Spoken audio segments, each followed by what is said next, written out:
La prise en charge des mineurs auteurs, je vais dire, elle est, oui, effectivement, beaucoup plus récente.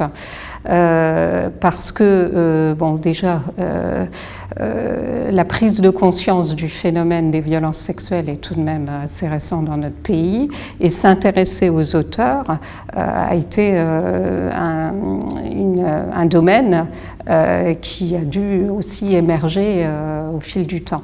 Alors, et notamment pour les mineurs. Si on s'est d'abord occupé des adultes, la conscience qu'il fallait s'occuper des mineurs a pris encore plus de temps. Pour ma part, c'est vraiment parce que d'abord je travaillais avec les victimes, et des victimes qui parfois posaient des comportements sexuels problématiques, que j'ai commencé aussi à m'intéresser à des mineurs qui pouvaient être auteurs ou présumés auteurs de violences sexuelles. La question du soin, oui, elle est évidente et absolument nécessaire. Il faut s'occuper des mineurs auteurs, même d'un mineur présumé auteur. Certes, le mineur n'est peut-être pas encore condamné, ne sera peut-être même pas reconnu coupable. D'ailleurs, dans un bon nombre de situations, nous ne voyons les jeunes qu'avant même condamnation, du fait des délais de la justice. Dans la très très grande majorité des cas, nous voyons les jeunes en présententiel. Or, dans ce temps du présententiel, il est déjà très important de pouvoir s'occuper de ces jeunes et de pouvoir faire des propositions de soins. Un soin qui, dans tous les cas, sera pluridisciplinaire.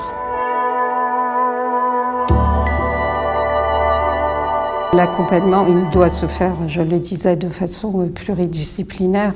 Je travaille dans une unité qui prend en charge des auteurs de violences sexuelles et particulièrement des mineurs. Il est évident que dans une telle équipe, il doit y avoir un médecin psychiatre, des psychologues, des infirmiers, des éducateurs et aussi, ça c'est plus nouveau, des professionnels spécialisés autour de la sexualité. Donc, tous ces professionnels vont apporter chacun leur pierre, si je peux dire, pour que ce jeune puisse comprendre quels ont été les facteurs qui l'ont entraîné dans ces actes. Et pour qu'évidemment il puisse élaborer et comprendre en quoi l'acte de violence sexuelle abîme une personne, la victime, mais lui-même aussi. Et puis surtout parce que tout cela va permettre de comprendre que le parcours de ces jeunes est souvent bien compliqué. Mon sentiment, après toutes ces années déjà de travail, est qu'on n'est pas auteur ou présumé auteur de violences sexuelles par hasard. Les complexités de vie sont souvent très fréquentes dans le parcours de ces jeunes. Je dirais même que je crois que à de très rares exceptions pour des jeunes qui avaient une déficience intellectuelle, où là, voilà, un comportement sexuel est devenu violent à un moment donné, c'était la seule cause peut-être retrouvée, mais pour la majorité des jeunes, ça n'est pas le cas. On va retrouver bien des causes, des parcours de vie complexes, des troubles de l'attachement, et puis évidemment des violences sexuelles subies dans leur passé et qui n'avaient jamais pu encore être révélées.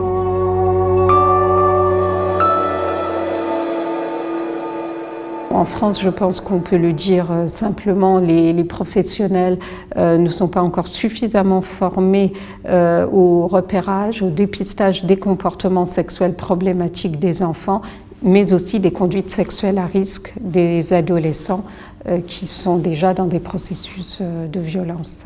Il reste un important travail à faire.